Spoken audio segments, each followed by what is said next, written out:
Hey guys, what's up? Mike here, and today I've got a 7 Deadly Sins review on chapter 208. And these chapters have been coming in a little bit early lately. Usually they come in around Sunday or Monday, or at least they did back when I was reading like a couple months ago, but now they're starting to come in on a nice time, so I really appreciate that.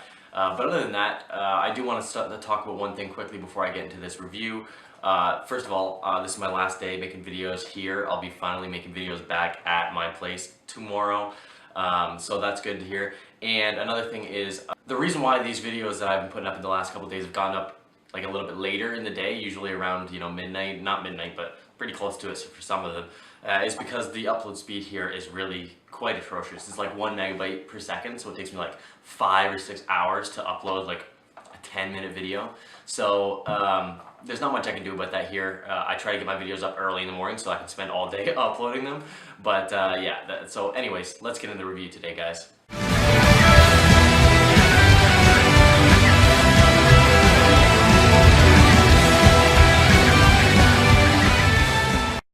So this chapter was another action-orientated chapter, which I will not complain about any day of the week. I'm just so excited to see all of this stuff animated. It all looks really great. But I did notice that the artwork seemed a little bit unfinished compared to what's on par with his usual stuff. It definitely wasn't bad. It was definitely just, still pretty standard. But I noticed on some of the Endura transformations farther on, like Ma and Derriere, it was a little bit rough around the edges and kind of like a bit sketched. So I don't know if that's got something to do with the Weekly Shonen Jump kind of thing with their unfinished art panels and like Black Clover and My Hero Academia. I don't know, but either way, I still enjoy the chapter very much. So at the beginning of this chapter, we find out that Meliodas actually knows about these Endura transformations, and he says that the only way to ever stop them is to literally just let them exhaust all of the life force in Derriere's and Ma's body. And I'm assuming it's some sort of demonic being using their body as like an Endura beast host body, that when they use it, the more they use it, the more they drain the host's energy, and eventually there's only going to be so much life energy that they can go off of. So if they go on this crazy rampage, eventually that they will run out of juice and die. And Meliodas says that's the only way to stop them, which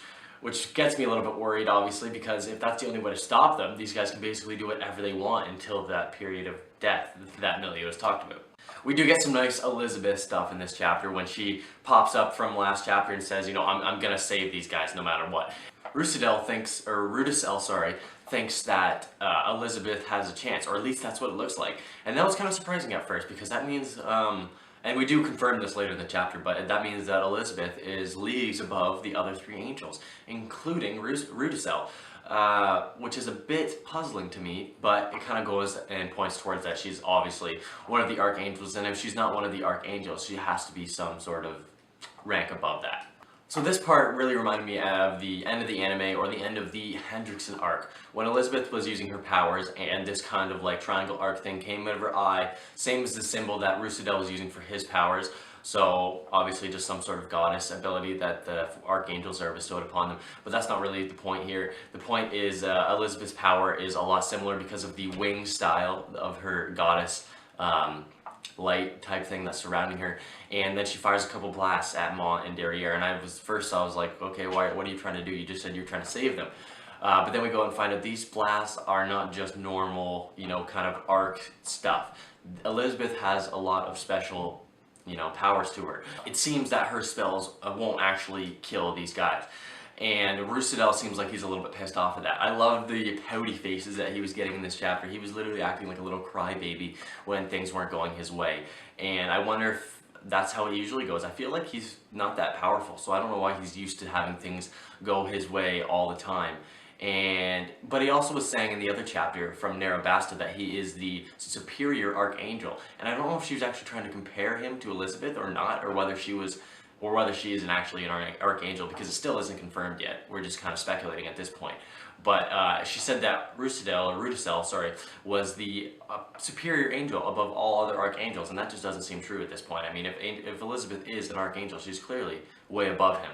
So as the Endura transformations get hit by Elizabeth's new, blast kind of purification power, I'm not really sure what to call it.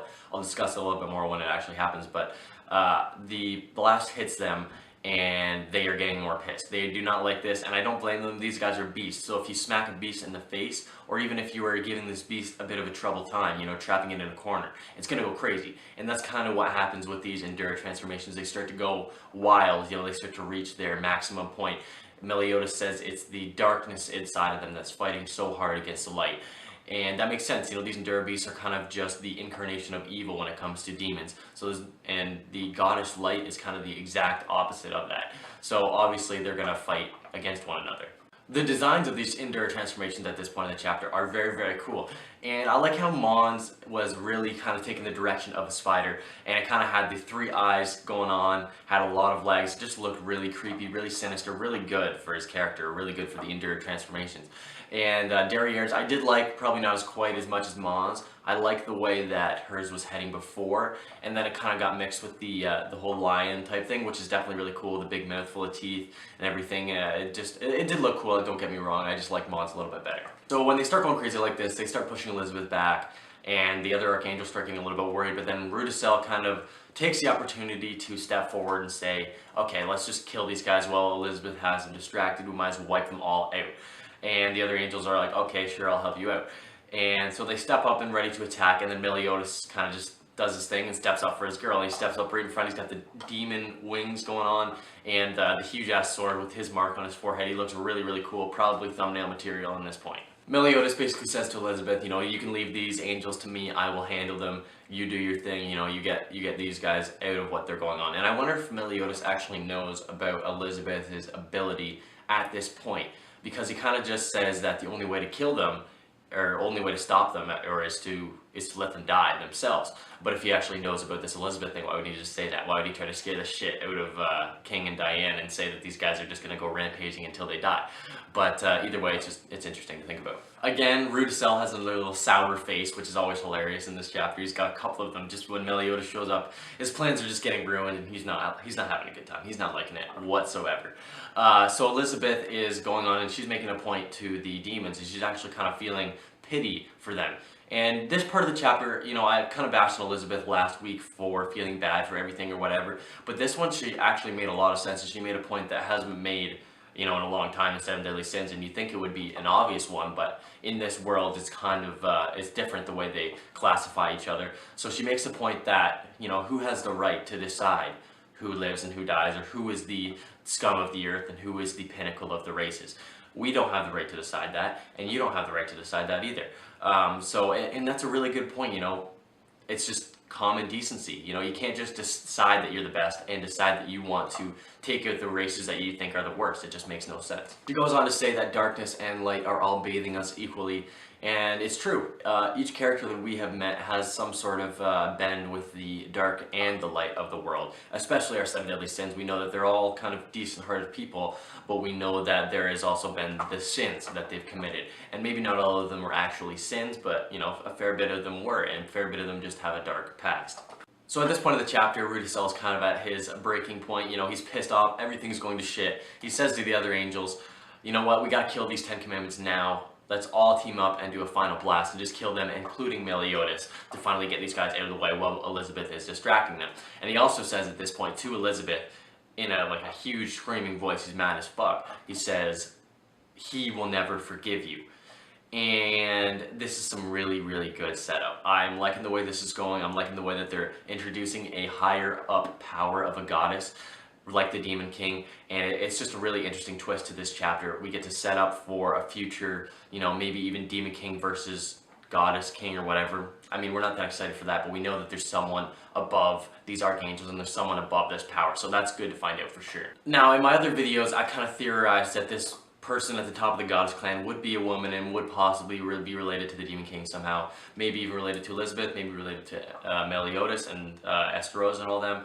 But now that we see that it's a man, or at least the one that Rudicel is talking about in this chapter, I'm going to theorize and go ahead as kind of a similar relationship maybe, and say that he's possibly the brother of the Demon King or related to the Demon King somehow. I would really like to see the connection between the good and the bad. I feel like there is a deeper connection that goes way into the past that I really hope that they dive into in the future chapters. So after Rudicel asks his fellow angels to help him out in killing all the 10 commandments right there, and they kind of had a change of heart. They listened to Elizabeth's speech and what she was saying earlier, and even though it was a good point, I feel like they were just too bent beyond their ways before to change this easily. Something about this was a little off to me, and I didn't know whether it had to do with somebody's commandment, maybe Meliodas's, maybe Elizabeth's power. I don't know, but they were just easily swayed on Elizabeth's side. And if I did have to say something, it may have to do with Meliodas' commandment, but I think it's more to do with Elizabeth's power. And I think that her playing at this goddess thing maybe just persuaded them a little bit. You know, she has some sort of